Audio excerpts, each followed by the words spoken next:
All right, Friday vlog. Let's just get into it. Camera tweak. Nah,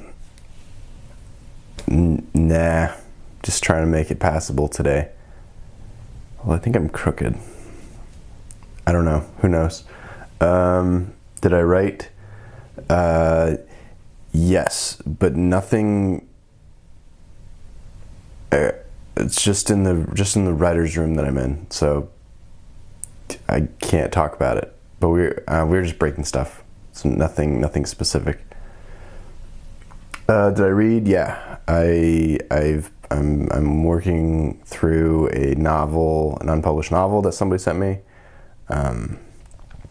Can't talk about that either. So it's gonna be just a cagey day. Yeah, and I'm on my back foot today.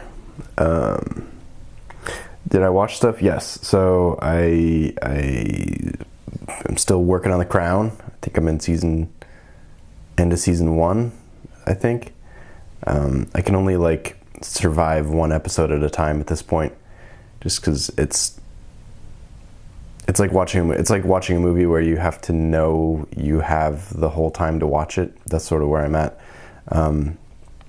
So in its stead, I've figured out that Amazon has Battlestar Galactica, and I think I need to watch Battlestar Galactica about once every year. So I'm in the middle of season 2 already. So I've watched, 13 hours plus 3, so 16 hours.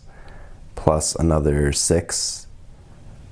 I've watched 21 hours of Battlestar Galactica already. Jesus. But I mean, that's why. It's because it's such a good. It's my Sopranos. Yeah. Oh yeah, I watched Hotel Artemis, and you don't need to go watch it. I will say though, Jodie Foster does this sort of waddle down the halls in moccasins, and it was driving me crazy. It made me laugh every single time I saw it. It was, yeah, I don't know why, but she had sort of a hunched over waddle that she was doing that was just the funniest, most real thing I've ever seen. Yeah.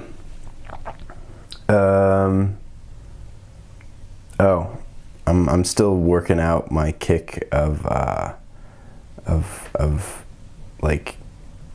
Remember the Titans and Draft Day and all these sort of sports movies about a single person. So I watched Moneyball the other day again, because yeah, I'd say Moneyball is probably the pinnacle of all those. I've been going through. I'm still going through Crash Course. So I finished Crash Course History on YouTube. They're 12-minute episodes. Now I'm doing Crash Course Astronomy, and I think I'm almost done with that, because I like astronomy, and it's fun. Yeah, that's pretty much all I've been watching. I've basically just been watching Battlestar Galactica and Crash Course Astronomy, just in my waking hours. I've also, the reason I've had so much time to watch stuff is because I've been putting together my portography portfolio. Now I shot a bunch of BTS in the last year, mostly still photography. So I've finally finished editing all those photos and put them in my portfolio, and they're out in the world. I realize now my camera is not in the tripod properly. All right. Oh, that was scary. At least we didn't lose a camera. Could have lost a camera there. Now we're super crooked. Oops. I pushed a button. Anyway, so yeah. It's just I don't know what's going on today. Writing tip.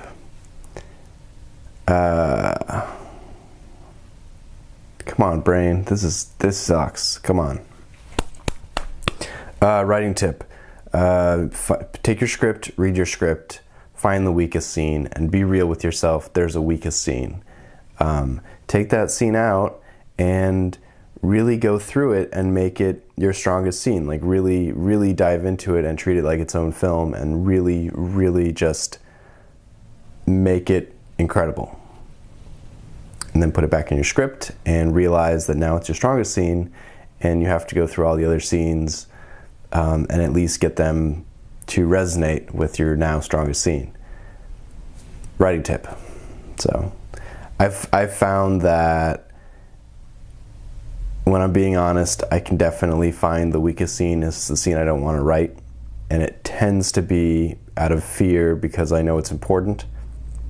Therefore, when I actually write the weakest scene into what it should be, it like works, and suddenly the script magically works. And then when I put it back in, I realize that it's now better than all the other scenes and has changed some things, and I realize my work's not done, because that's the process. But if you know, you're only as strong as your weakest man type situation, if you can make your weak scene, the scene that you're afraid to write, a strong, like the strongest scene in the piece, now you're at a huge advantage compared to the rest of the story.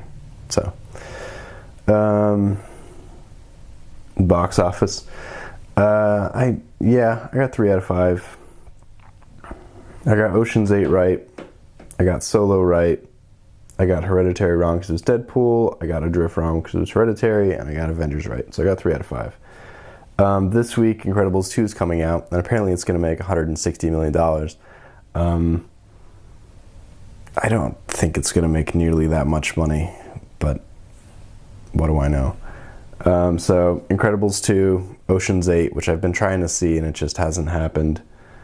Tag, which I think is going to be the surprise hit of the weekend. I think it might beat Ocean's 8, honestly, but I'm saying it's number 3. Solo still exists, even though the industry hates it, and Deadpool is still out there making money. So, quite a thing. Like, Tag reminds me of like Mike and Dave Need Wedding Dates is another one of these, like, based on a whatever comedies, and based on a story comedies. And for whatever reason, like, first of all, I thought Mike and Dave was possibly the best comedy that made theaters that year. Like, it was so good, and it was like, it didn't need to be as good as it was. But it was just like quite good. But like, it didn't do very well. And then sort of like a similar example is Baywatch. And Baywatch basically had the same ingredients, except that it was based on a TV show and not just an idea, not just like a news article.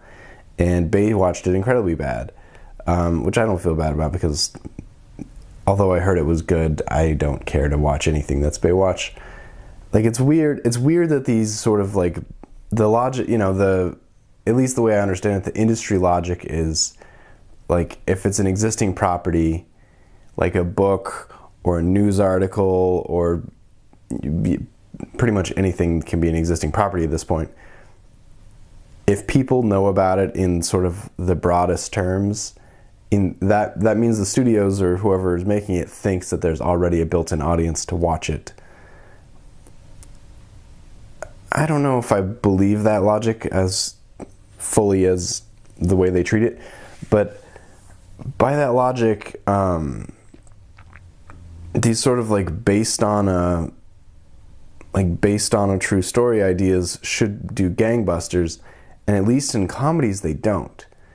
In dramas, for whatever reason, they tend to like either do great at the box office or win Oscars, like The Big Short, based on a news article, whatever, like, did incredible. But I would argue it was more about how the filmmakers did it than the actual source idea. I don't know. So, but it's weird. Like, so Moneyball was definitely a festival darling, did okay in the box office, but drama based off of like a news article style situation. But for whatever reason, comedies can't do it. And I think it's because you go to comedies with the expectation to laugh. You don't go to comedies to be the expectation of being informed about something. So maybe it's a different kind of audience. Like, I don't know the answer to why, based on a whatever comedy, doesn't tend to work. But at least in anecdotal evidence in the last couple of years, they really don't. I hope Tag is the exception, because Tag looks hilarious, and the premise is so easily digestible. All you have to do is say the word tag, and you more or less understand what's going on, and that you immediately are like, that would be an interesting story. So this is a long-winded way to say, I hope Tag does unexpectedly well, so much so that it adds a paradigm for movie making in the future, in the same way like Iron Man did, where people were like, you can't make a superhero movie work, and then Iron Man did outstanding, and then all of a sudden all we have is superhero movies a decade later. I would like to see some version of that for, comedies, and specifically if that means putting your foot in the door with the based on a true whatever idea, that would be, I would very much like that to happen. Yeah, so that's that. I'm excited to see Tag, is basically what I'm trying to say. Recommend this week.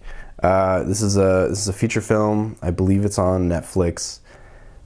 Possibly one of the cheapest independent movies I've ever seen in my entire life, and that includes all the mumblecore that I just absorbed in a year period. This is a sci-fi movie that was made in Denver called Ink. And it's about a man with an estranged relationship with his son. And I don't really want to go further into it, but I also kind of don't remember the context of what's going on. But half of the story is told in the world we live in, and then the other half of the story is told in a similar but same dimension, where people through musical sort of like interludes can jump into this sort of nighttime dimension, like a non-evil version of the underneath from Stranger Things. So it's like the world, but it's also not. It's sort of like a dream world, and there's these like, they're not really demons, they're not really angels, but they exist in this world.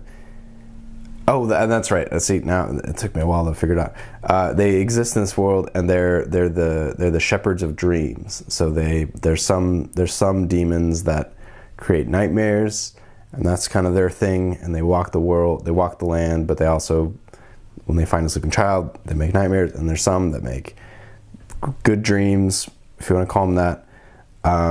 And so this, I believe, the dad is stuck in this dream world. Dealing with his child, but it's really good. And the main demon that is sort of on the run is called Ink, and he somehow has the ability to jump in and out of these dimensions. So it's hard to explain. The sound could use some work, but it's really good, and the visual effects are like as cheap as they come, but it's quite good. It's quite a good story. It like chokes me up every single time, because it's about a father and his kid. Yeah, so Ink. Anything else?